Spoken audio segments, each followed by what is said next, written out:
ভাই তোমরা একটু করলাম আমরা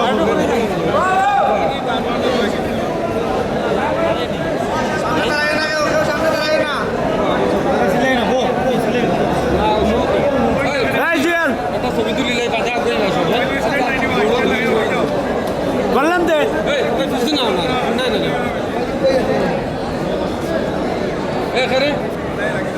না আমি ভাই ওকে ধরি লাগে জায়গা টাকা দিতে হবে ছবিটা তুলিলে জায়গা হয়ে যাবে আমার ইমার্জেন্সি একটা রাস্তা দিন তুলো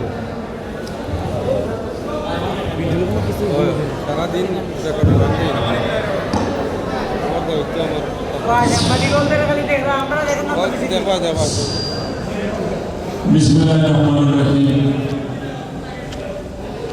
সিলেট সিটি কর্পোরেশন কর্মচারী ইউনিয়নের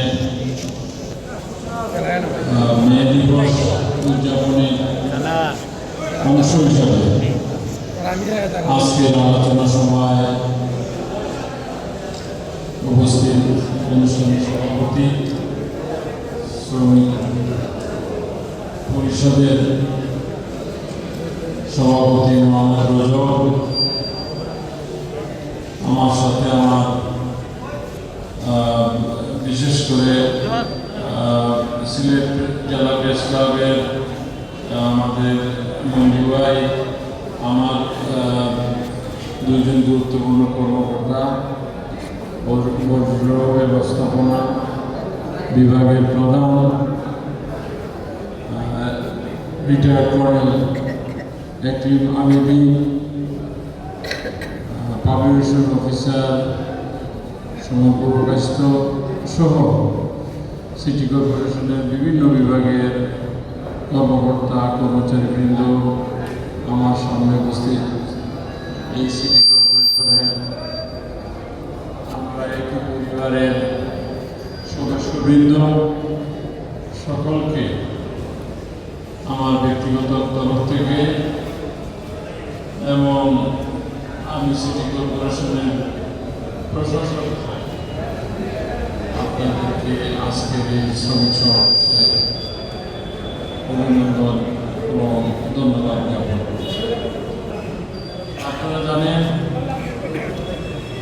এই মে দিবস খুশির জন্য আমরা পালন করি শ্রমিকের অধিকার আদায়ের জন্য।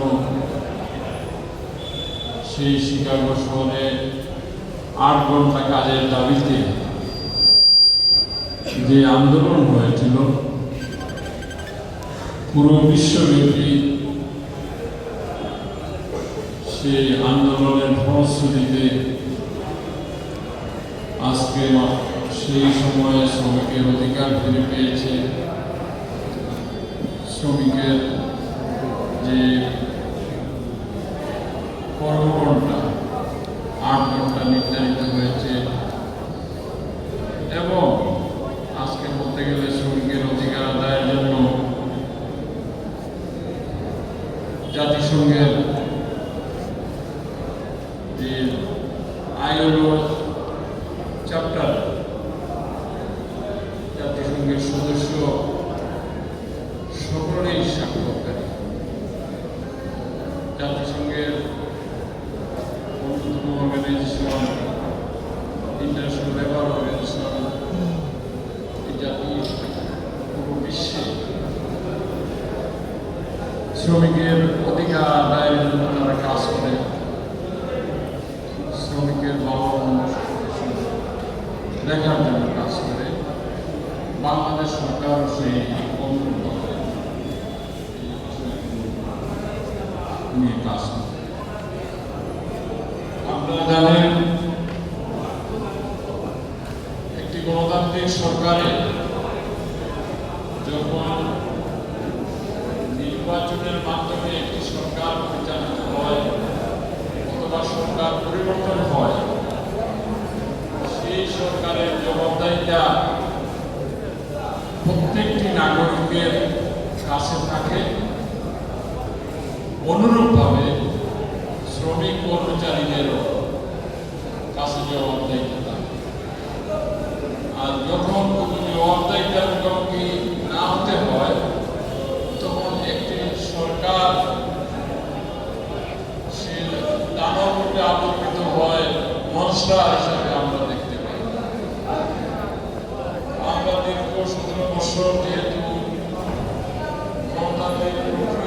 নির্বাচিত সরকার আমরা দেখিনি, যার জন্য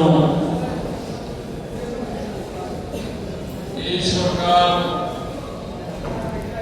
সেই ফ্যাসিস্ট সরকার শ্রমিকের অধিকার আদায়ের জন্য বা শ্রমিকের কল্যাণের জন্য কোনো কাজ করতে আমরা দেখি।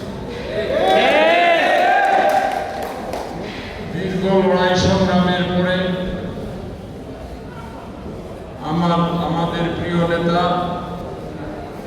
দেশের মাননীয় প্রধানমন্ত্রীর নেতৃত্বে যে 17 বছর আন্দোলন সংগ্রাম হয়েছে, সেই আন্দোলন সংগ্রামে আমি সিলেটের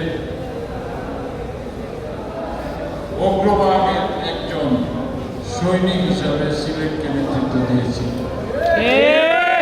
এই সিটি কর্পোরেশনের শ্রমিক কর্মচারীরা অনেকেই আমার সাথে সেই আন্দোলন সংগ্রামে রাজপথে ছিলেন এবং নির্যাতিত হয়েছে। এক সময়ে সেই আন্দোলন সংগ্রামের সমাপ্তি ঘটে এদেশের মানুষ অবাধ নিরপেক্ষ নির্বাচনে